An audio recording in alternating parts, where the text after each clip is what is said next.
Hi! இன்னைக்கு கந்த சஷ்டியோட 7ஆம் நாள். முருகன் கோயிலுக்கு போற ஒரு ஆப்ஷன் கிடைச்சது. அதனால வந்து பார்த்தீங்கன்னா, டக்குன்னு கிளம்பியாச்சு. பட் அந்த கோயில்ல திருக்கல்யாணம்லாம் எதுவும் நடக்கல. சும்மா போய் சாமி மட்டும் பார்த்துட்டு வந்துரலாம் அப்படின்னு சொல்லிட்டு கிளம்பியாச்சு. நல்ல மழையா தான் இருந்தது இன்னைக்கு ஃபுல் டே. அண்டு அவங்கவங்க ஊர்ல கோயில்ல சாமி திருக்கல்யாணம் பார்த்துட்டு, அப்பவே வந்து விரதம் விடலாம் அப்படின்னு சொல்லியிருந்தாங்க. சாமிக்கு தலிகையெல்லாம் போட்டுட்டு. பட் எங்கேயுமே பார்க்க முடியாதவங்க டிவிலயோ, மொபைல்லயோ அந்த மாதிரி பார்த்துட்டு ஈவினிங் 6:00க்கு மேல வந்து விரதம் விடலான்னு சொல்லியிருந்தாங்க. ஸோ, நான் அந்த மாரி தான் வந்து பார்த்தீங்கன்னா, கோயிலுக்கெல்லாம் போயிட்டு வரதுக்கு ஆஃப்டர்நூன் போல ஆயிடுச்சு. அதுக்கப்புறம் தான் சமைக்க தொடங்கி ஈவினிங் ஒரு 6, 7க்கு மேலயே ஆயிடுச்சு. நான் வந்து ரெடியாகி சாமிக்கெல்லாம் சமைச்சு முடிச்சு, ஸோ ஃபுல்லா வந்து பார்த்தீங்கன்னா ரெடி ஆயிருச்சு. சாதம், ரசம் அண்ட் பருப்பு சாம்பார், 3 வகை பொரியல் வந்து பார்த்தீங்கன்னா, எப்பவுமே சாமிக்கு நான் படைக்கிறேன் அப்டின்னா 3 வகை பொரியல் செய்வேன். மெதுவடை அண்ட் பாயாசம் வந்து சேமியா பாயாசம். பால் போட்டு அதில சேமியா கொதிக்க வச்சிடலான்னு சொல்லிட்டு அந்த மாதிரி தான். மழை பெய்யறதுனால குடிக்கிறதுக்கு வெந்நீரும் வந்து பார்த்தீங்கன்னா போட்டாச்சு.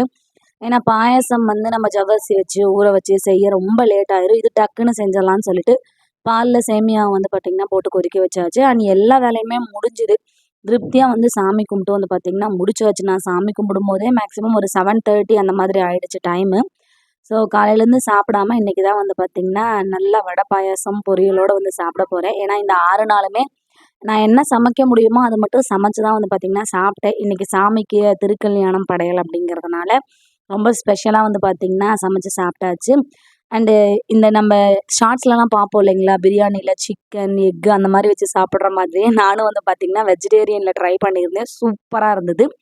அண்ட் என் ஹஸ்பண்ட் வர லேட் ஆயிடுச்சு. அதனால ஒரு 8:30க்கு மேல அவரு வந்ததுக்கு அப்புறம் தான் வந்து பார்த்தீங்கன்னா, கையில கட்டியிருக்க கங்காணம் வந்து அவுத்திருந்தேன். அவரு தான் கட்டி விட்டுருந்தாரு. வீட்ல இருக்க பெரியவங்க கால்ல விழுந்து தான் கங்காணம் கட்டணும்னு சொல்லியிருந்தாங்க. எங்க வீட்ல இருக்க பெரியவர் வந்து பார்த்தீங்கன்னா, அவரு தான். ஸோ அவரு கால்லயே விழுந்து கங்காணத்தையும் கழட்டி சூப்பரா விரதம் முடிச்சாச்சு.